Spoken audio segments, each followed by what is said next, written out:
Today we are starting a new series on about various B schools. So we'll start the series with Stanford today, and we will primarily be walking through the various placement records of the B schools, B the class profile of the B schools, and C what are the essay requirements for the B school this time around. So let's go.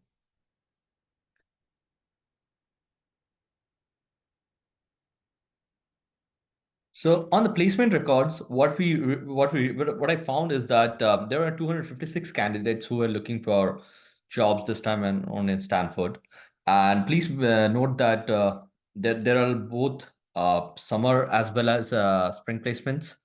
So this is more from the spring placement record, and out of those 256, 183 got job offers right after graduation, which is around 71% of the people got jobs just after graduation. Moreover, another 45 or 46 were added to the tally, and there were 228 people who got jobs at the end of the program, 3 months after the end of the program. That is around 89% of the total populations, which is a pretty healthy number in terms of job offers. Moving on to the overall industry, what I found is that there are around 50% of the people who are primarily got jobs in the consulting and the finance industry, which is also one of the highest paying industries. And the median salary, base salary varied around this $192,000 for both the industries. Whereas a signing bonus of another $30,000 was also given to people who joined either of the industry, which is consulting or finance. And the overall overall median hovered for Stanford around $182,000 with a signing bonus of another $30,000, which is on the better side, given that the US economy is not doing great right now. But and yeah, moving on to the next batch is studying understanding the class profile of the Stanford MBA. So there are around 6,190 candidates who applied for Stanford, out of which 431 successfully qualified for Stanford, which translates to a selection ratio of around 7%. And if you look at the pie chart, the majority of the class are from either engineering, economics, business, or mathematics. They contribute around 75 to 80% of the total population that you see as a part of the total Stanford batch. Yeah, and moving on the class profile, let's double click on the overall work experience. So what I found from my research is that average work experience for a Stanford MBA student is around 5 years, with this being the top industries that you can see. But the prime industries from which we see a lot of people coming into Stanford are investment, consulting, and technology. So those are the biggest three contributors in terms of class profile for from the previous experiences that we find. And moving on to the GMAT, GRE, or the TOEFL selection criteria. So on the GMAT part, what we realize is that the score varied anywhere between 630 to 790, with the average around 738.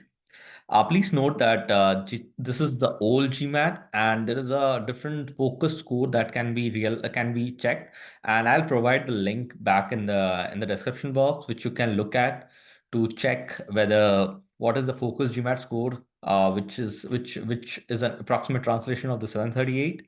On the GRE part, there were two sections, which is the verbal and the quant. In the verbal, the score varied anywhere between 149 to 170, with the average hovering around 164. On the quant, the score varied from 150 to 170, with the average varying around 164.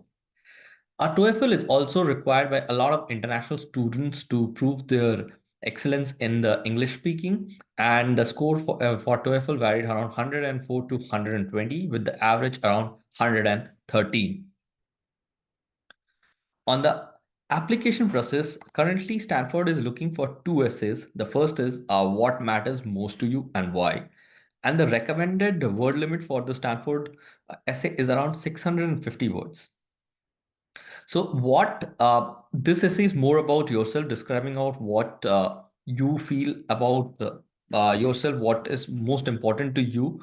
And it's a very personalized essay that needs to be written, and needs to be, like they say, it needs to be from the heart, but it's more like also making sure that there's a story which really relates to you as a personality and how that personality connects you to Stanford. That's something that I think Stanford might be looking from this particular essay. Moving on to the essay B, it's a generic essay. Why Stanford? So you have to really look at what Stanford has to offer, why you should choose Stanford for the next destination for the next couple of years, and how it can actually help you to basically graduate to the next level, meeting your both short-term as well as long-term goals.